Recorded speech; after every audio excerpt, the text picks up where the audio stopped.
Hey, this is Donavan, and this is Revved Up.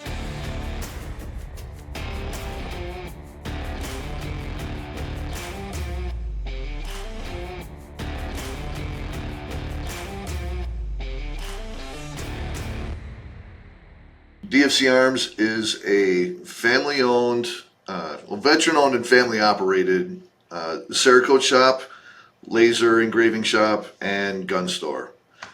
We got our start making guns pretty. My wife and I have 6 kids, and we're competition shooters. We're active in the competition shooting scene.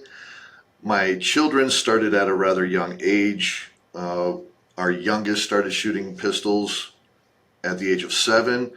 Our second youngest daughter started actively competing at the age of 9 and was running gun 9mm pistol competition shooting with full-grown adults by the age of 10. We were at a match one day. She saw somebody had a pretty gun. She said, "Daddy, I want a pretty gun." She had 3 guns. All of our other kids at least had 3 guns. That was going to be rather expensive. So as a father who has that many kids tends to do, he figured out how to do it himself. Was kind of good at it. So friends and family started asking us to do theirs. Turns out you need an FFL to do that. Wife and I had a discussion, decided to make it a thing, and it grew from there. We started Cerakoting, and then we expanded into the actual gun retail business as well. DFC Arms has been in business officially since 2019. I've been Cerakoting all of our personal guns since 2016, but over the course of that time period, a whole lot of learning and improvements to the shop were made before we actually started going into the business.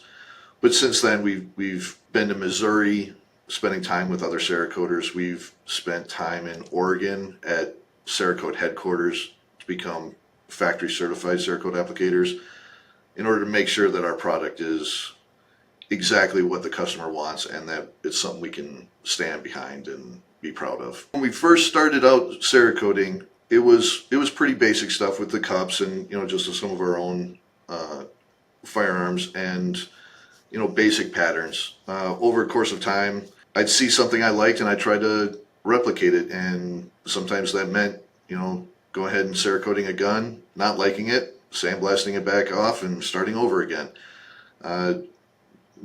Plenty of times I've had to do weapons 3 or 4 times because I didn't quite like the end result, and that's part of the R&D process.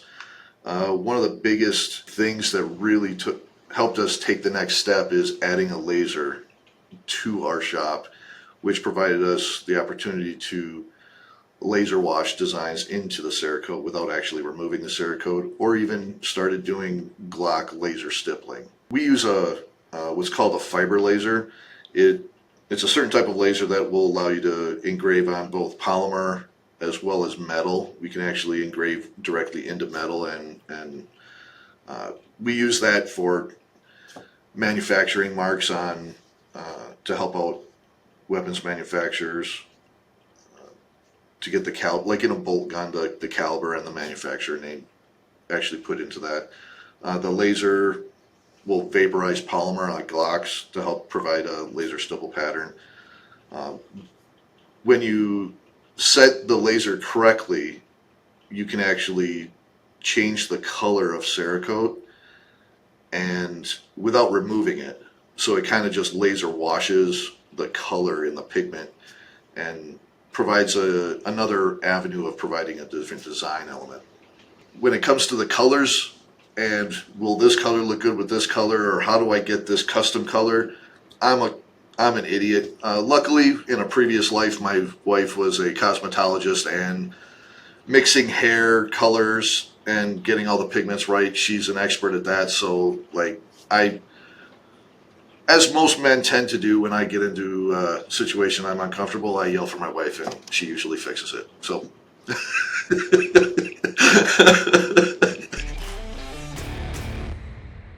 the industry of firearms and Cerakoting is changing. Lasers are becoming much more prevalent in creating those designs. Things are advancing Cerakote is providing us a lot of options when it comes to the types of Cerakote that we can use on products. Whether it's UV stable stuff for outside, like motorcycle parts, or high heat applications for suppressors, or even the tops of engine pistons. They're providing us plenty of products to fit the needs of the consumer. So that's really nice. But as far as the firearms industry specifically, the trends, we're starting to finally see people move away from everything needs to be FDE now that the global war on terror is, there's a little more distance between that.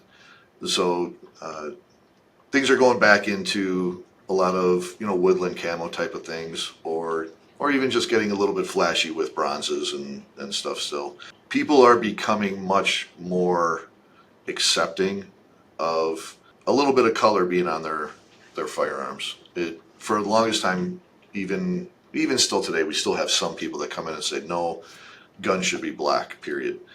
But a lot of people are very much so interested in, American flags, or, we have our youngest daughter's gun on the wall, and it's like a tiger stripe, Tiffany blue, multiple shades of pink, white, a little bit of yellow and purple in there. It's tiger stripe, all kinds of different colors. When dealing with children and firearms, safety is always of the utmost importance, and training is always at the top of everybody's to-do list, right? When talking about training children, yes, there's considerations, but frankly, children, in my experience, and we've trained a lot of kids with a lot of the competitions that we were initially involved in, were straight up targeting children for their participation and getting the firearms community, the next generation, built up. They really are just little people, and they will listen if trained properly. So the biggest thing that parents or firearms instructors can do is just get more training and how to train other people. Everybody's in a different spot in their journey. I usually tell people at the store, no one can tell you how to 2A. That's the beauty of the 2A. You can 2A any way you want to. But let's be safe about it, and let's train people appropriately. And keep in mind that little people, they will listen to you, right or wrong. You are their expert. So the best thing you can do to train kids effectively and safely is to get training yourself. You can't train anybody if you're not safe.